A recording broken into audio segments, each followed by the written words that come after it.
গুনগুন তো বললো তোকে নাকি আগে থেকেই বয়ফ্রেন্ডের ব্যাপারটা সবটা বলে রেখেছিল, ক্লিয়ার করে রেখেছিল, তখন তো আপত্তি করিসনি বামিন। তাহলে এখন আপত্তি করার কোনো অধিকার তো নেই না, তুই পারিস না না করতে। রাগটা আমার জন্য নয় দাদা ভাই, আমার খারাপ লাগছে আমার বাড়ির সিনিয়রদের জন্য। দেখ জ্যাঠাইয়ের মুখটা দেখ, আমার বাবার মুখটা দেখ, এখানে তো বড় মাও আছে বল। আমার বাবার মতো মানুষ নিজেকে বোঝাচ্ছেন যে বয়ফ্রেন্ড মানে বন্ধু, ছেলে বন্ধু। এরপরে আর কি বলার থাকে বল, আমার কিছু বলার নেই। কিন্তু ও তো কোনো কথাই শুনলো না বলো। শুনবে না তো, আর ও নিজে সহজ সরল হতে পারে, কিন্তু ওর যে বয়ফ্রেন্ড সে একদম সহজ সরল নয়। আমি দেখেছি, তোমরাও তো দেখেছো। জ্যাঠাই কোনোদিন কোনো একটা বিপদ হয়ে যাবে, তখন বাড়ির মান সম্মান নিয়ে কিন্তু টানাটানি পড়বে, আমি বলে রাখছি। কি করা যায় বলতে পারবি? তুই আজকে ইনস্টিটিউটে যাস না, ছেড়ে দে। এখানে আমার ইনস্টিটিউট করতে গেল, আমি ইনস্টিটিউটে না গিয়ে কি করবো এখন? না মানে তুই যদি বাড়িতে থাকিস তাহলে হয়তো। আচ্ছা আমার কি আর কোনো কাজকর্ম নেই? আমার বয়ে গেছে বাড়িতে থেকে গুনগুনকে পাহারা দিতে, আমি পারবো না ও সমস্ত।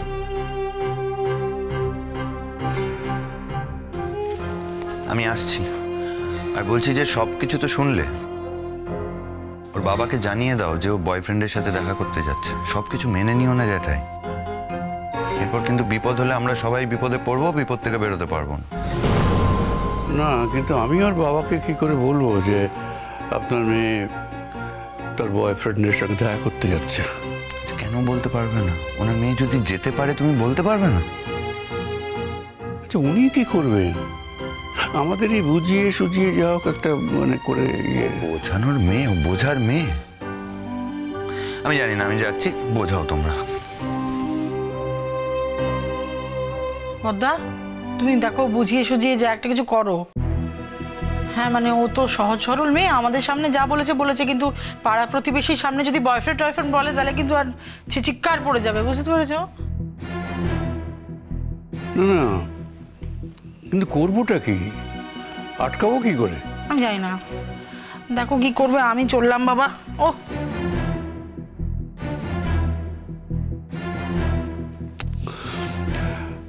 ভজন। হ্যাঁ বলো দাদা। বলছি এতে মহা সমস্যায় পড়ে গেলাম। তুমি একটা কাজ করো, তুমি আজকে অফিসে যেও না। হ্যাঁ আমি অফিস? তাহলে কি হবে? না তুমি বরঞ্চ ওকে গান শেখাও। হ্যাঁ হ্যাঁ করো কেন, যা বলছি সেটা করো। ও মা, আমার খাবারটা রেডি নেই এখনো। মা আমার খাবারটা রেডি করোনি? আরে বললাম তো শুধু শুধু দেরি হয়ে যাচ্ছে। এই যে নিয়ে যাচ্ছি তোমার জন্য।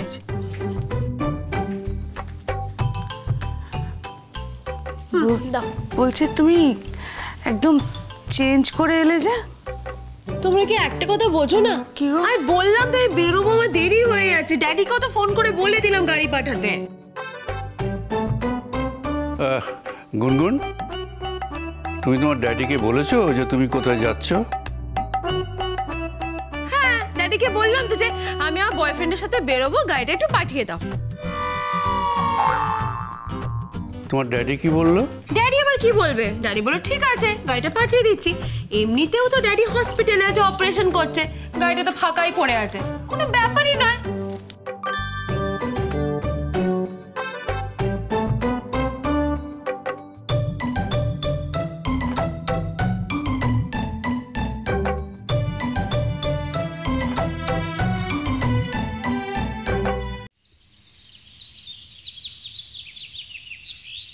ড্যাডি খবরদার বলছি কিন্তু, তুমি কিন্তু এক গাড়িতে যাবে না আমার সঙ্গে, আর ওই বাড়িতে তুমি যাবেই না আজকে। আরে তোর প্ল্যানটা তো তুই আমায় বলেছিস, ওতে যাবো না তোর সঙ্গে। আশ্চর্য কথা, তো কেন এক কথা বারবার বলছিস? আরে বাবা কারণ তুমি তো বুঝতেই চাইছো না। তুমি বলো তুমি যদি আজকে বাই চান্স ওই বাড়ি যাও তাহলে পুরো সারপ্রাইজটা তো মাটি হয়ে যাবে। সারপ্রাইজ? হ্যাঁ। এই সারপ্রাইজ দিয়ে ওরা কি করবে? কি করবে মানে? আরে ওরা এগুলো পড়বে। এগুলো পড়বে? হ্যাঁ। ওরা এগুলো পড়বে? হ্যাঁ পড়বে। বরঞ্চ এগুলো তো পড়বে নাই, আর তোর মাথায় ছিট আছে বলে তোকে আমার বাড়িতে আবার দিয়ে যাবে। ড্যাডি, ড্যাডির আবার কি আছে? আমাকে দিয়ে জোর করে জিনিসগুলো কেনালি। হ্যাঁ, এই জিনিসগুলো ওরা কি পড়বে? এগুলো তো পড়বে না, তোকে এই বাড়ি থেকে বার করে দেবে। আর তোর তো যা হবার হবে, আমাকেও ছাড়বে না, কোনোদিনও বাড়িতে ঢুকতে দেবে না। তোমাকে ঢুকতে দেবে না? কে তোমাকে ঢুকতে দেবে বলো? আমাকে বলো, কে তোমাকে ঢুকতে দেবে না? আমি তো জানি তুই যেটা জেদ করবি সেটা তুই করেই ছাড়বি। আমি তোর সাথে যেতামও না, তুই বললেও আমি যেতাম না, কারণ এই সমস্ত জিনিস নিয়ে আমি ও বাড়িতে যাব। আর তোর জ্যাঠাই বলবে যে আমি তোর মাথাটা খেয়েছি, আমি ওই অপবাদ নিতে রাজি নই। ড্যাডি, তুমি কিন্তু এবার বেশি বকছো। হ্যাঁ, এখন তো তাই বলবি আমি বেশি বকছি। আমাকে হসপিটাল থেকে জোর করে বার করলি, জিনিসপত্রগুলো কিনে আমার এতগুলো টাকা গচ্ছা দেওয়ালি, আর এখন আমায় বলছিস যে আমি নাকি বকছি। কি এতগুলো মানে তুমি এটা বলতে পারলে? তুমি এতটা মিন বিহেভ করতে পারলে? হ্যাঁ, তুমি আমার শ্বশুরবাড়ির লোকের জন্য কিছু গিফট কিনে দিয়েছো, আর তুমি বলছো আমি তোমার টাকা খরচা করিয়ে দিয়েছি। কেন? তোমার তো এত টাকা আছে, তুমি এইটুকুনি টাকা দিয়ে আমার শ্বশুরবাড়ির লোকের জন্য গিফট কিনে দিতে পারো না?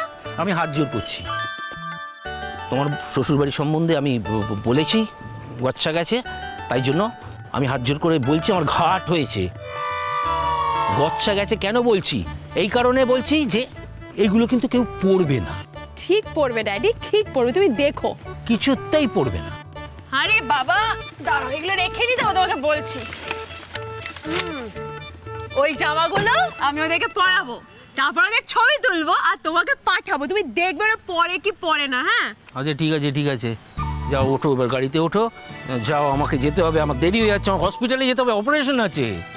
কে আটকেছে তোমাকে? যাও না।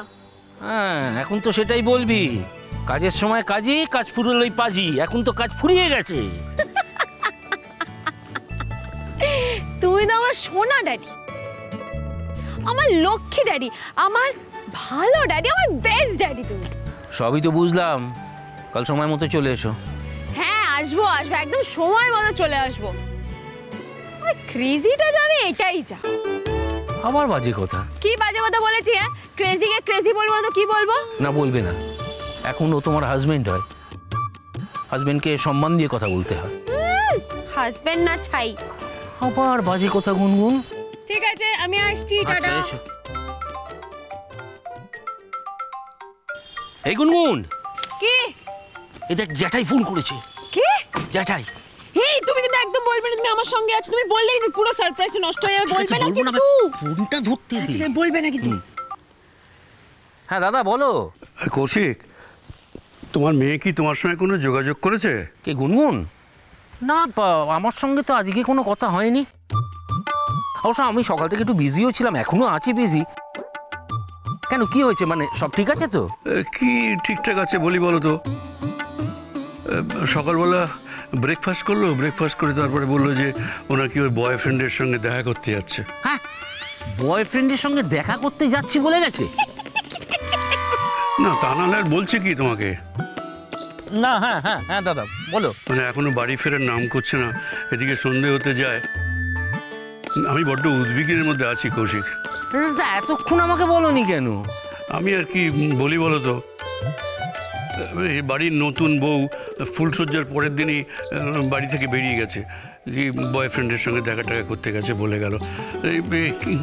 আমি কি করি বলো তো এখন, কোথায় মানে।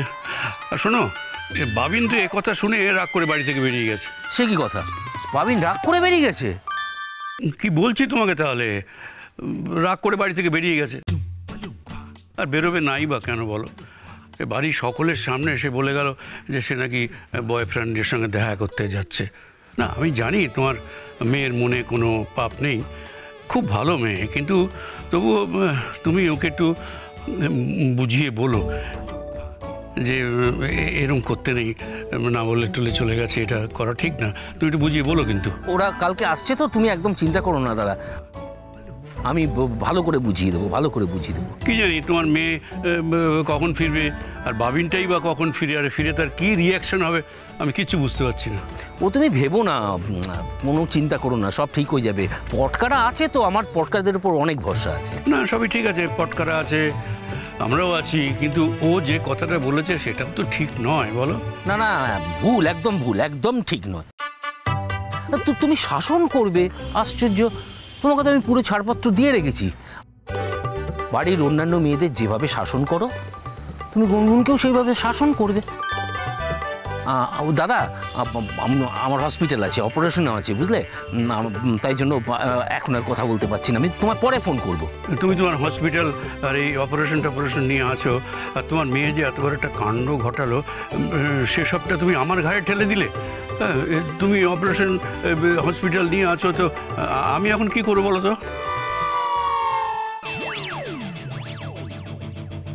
আইদা তোমরা এটা পড়বে, নয়তো আমি আজকে এক্ষুনি ড্যাডির কাছে চলে যাবো বলে দিচ্ছি। হ্যাঁ,